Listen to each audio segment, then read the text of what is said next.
By National Communication Officer of the NDC, Sammy Gyamfi, because today the NDC is protesting in all 16 regions of the country. They say enough is enough. The EC should allow for a forensic and independent audit of the voters register. Good morning, Sammy, and thank you very much for joining us. Thanks for having me, Winston. Great, Sammy. So today you're demonstrating. Everything set. When are you starting? All is set for the historic Enough is Enough demonstration against the Gyamfi-led Electoral Commission today. As you may be aware, this demonstration will take place in all the 16 regional capitals of Ghana. We are in touch with our regional executives in the 15 other regions, and they inform us that all is set. They've gone through the necessary due process. The police have given the green light, and we look forward to a smooth, peaceful, mammoth, and historic demonstration today. For those of us in the capital city of Accra, we've already started converging at the Brasport Kwame Nkrumah interchange, to be precise. And hopefully by 9 a.m., 10 a.m., all the people we are expecting to join this demonstration will have gathered there. And so we will start the demonstration around that time. We'll go through Adabraka to Farisco traffic lights.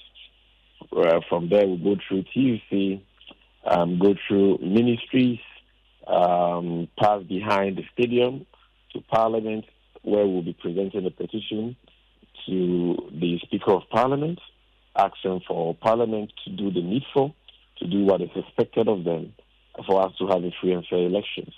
And from there, we will be going to the termination point, the headquarters of the Electoral Commission, where we will be presenting a petition to the leadership of the Commission and hopefully engage them in a conversation.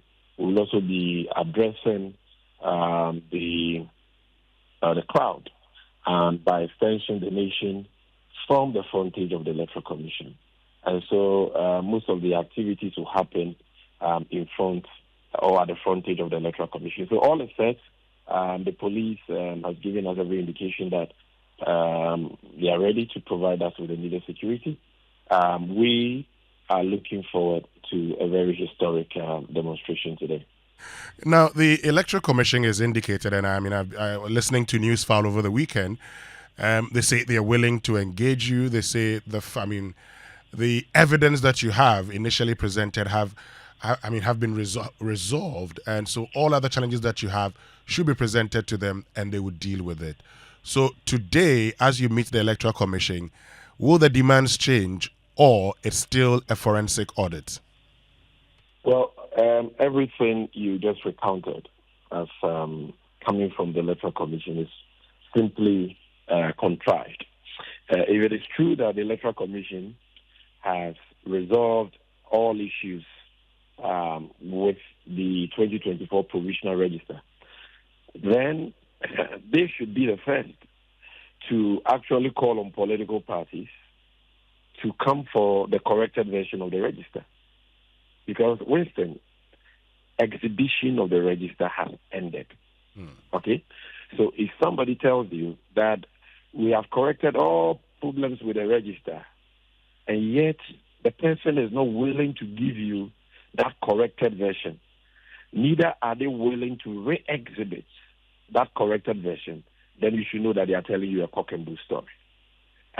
So these guys are simply, embarking on a sinister, journey, a sinister agenda to manipulate the register, disenfranchise people, and rig the election for the Kufuor-Bawumia-led MPP. Because the issues we are raising are very, very simple. If the Electoral Commission has nothing to hide, why are they afraid of a simple audit? And by forensic audit, what do we mean by that? We're simply talking about representatives of all the political parties selecting their IT experts to sit with the EC's so-called IT consultants, who we know to be NPP food soldiers, right, to audit the 2024 provisional register, and more importantly, the IT systems of the register, because the register itself is just one component of what we are asking for. That register is in an encrypted ICT system, and we need to be sure that there are robust security protocols that can and will prevent unauthorized entries into that system for somebody to tamper with the register.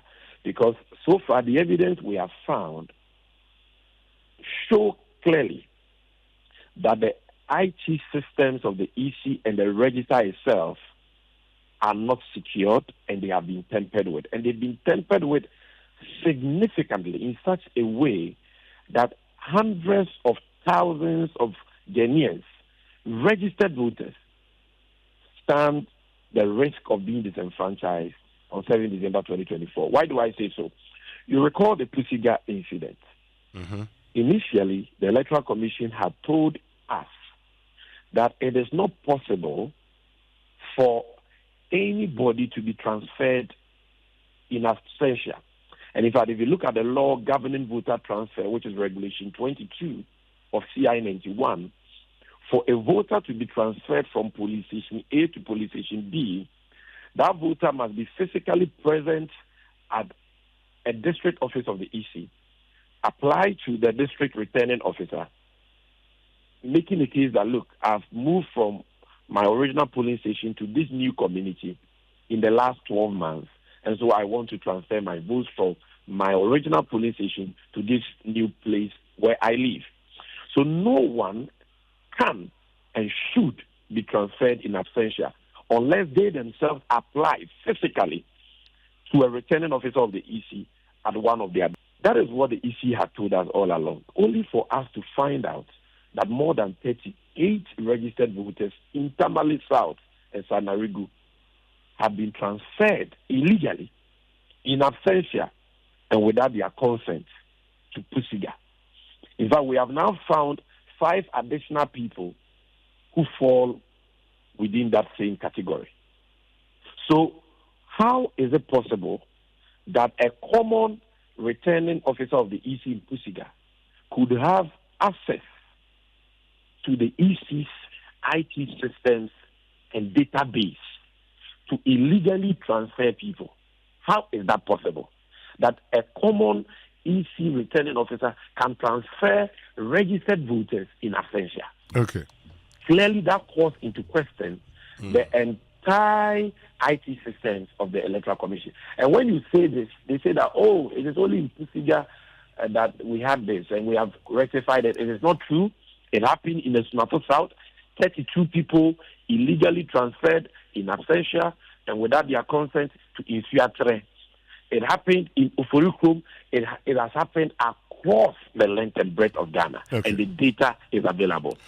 Aside that, we have come across 3,957 voters whose names have been illegally deleted from the register. And we are still finding more because that number is not exhaustive. We are still probing the figures further. 3,957 people.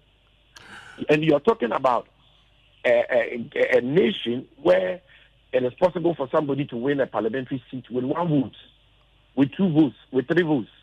You understand? Yeah. Even in presidential election, we've had a situation in Ghana, specifically in 2008, where the margin between the first candidate and the candidate who placed second, 2008, Akufo-Addo at Amel, the margin was 40,000.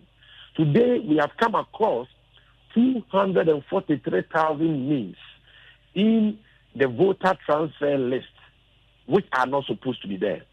Just about 300,000 people transferred their votes in 2024.